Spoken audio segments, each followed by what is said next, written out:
વરસાદની આગાહીના પગલે ભાવનગર જિલ્લાના મહુવા માર્કેટિંગ યાર્ડમાં લાલ ડુંગળીની આવક બંધ કરવામાં આવી. હાલ વરસાદની આગાહી હોવાના કારણે મહુવા માર્કેટિંગ યાર્ડ દ્વારા લાલ ડુંગળીની આવક બંધ કરવા અંગેનો નિર્ણય કરવામાં આવ્યો છે. માર્કેટિંગ યાર્ડના જણાવ્યા મુજબ વરસાદની આગાહી હોવાના કારણે લાલ ડુંગળીની આવક બંધ કરવામાં આવી છે, જે હવે આગામી તારીખ 29/12 રવિવારે સાંજના 6 વાગ્યાથી સવારના 9 વાગ્યે રાબેતા મુજબ લેવામાં આવશે, જે આવક પ્રોપર યાર્ડ ખાતે જ ઉતારવામાં આવશે.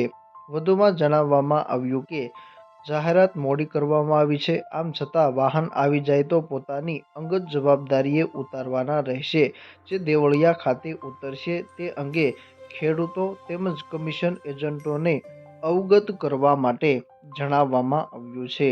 હવામાન વિભાગ દ્વારા વરસાદની આગાહી કરવામાં આવી છે, જેને લઈ લાલ ડુંગળીની આવક બંધ કરવાનો નિર્ણય કરવામાં આવ્યો છે.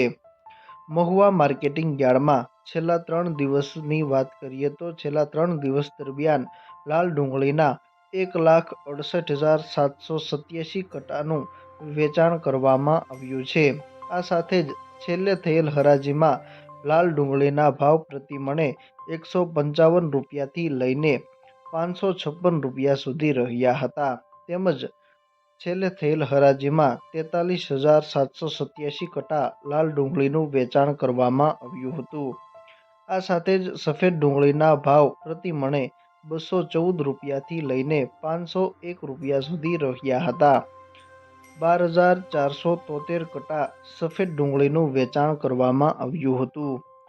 મહુવા પંથકમાં 100 કરતાં પણ વધુ લસણ તેમજ ડુંગળીના ડિહાઇડ્રેશનના કારખાનાઓ આવેલા હોવાના કારણે અન્ય પાકોની સરખામણીએ ખેડૂતો દ્વારા લાલ તેમજ સફેદ ડુંગળીનું પુષ્કળ પ્રમાણમાં વાવેતર કરવામાં આવતું હોય છે, જેથી વર્ષ દરમિયાન મહુવા માર્કેટિંગ યાર્ડમાં અન્ય જણસીની સરખામણીએ ડુંગળીની પુષ્કળ આવક રહેતી હોય છે. આ વર્ષે પણ લાલ તેમજ સફેદ ડુંગળીની આવક નોંધાઈ રહી હતી. ખાસ કરીને આ વર્ષે લાલ ડુંગળીની પુષ્કળ આવક મહુવા માર્કેટિંગ યાર્ડમાં નોંધાઈ હતી.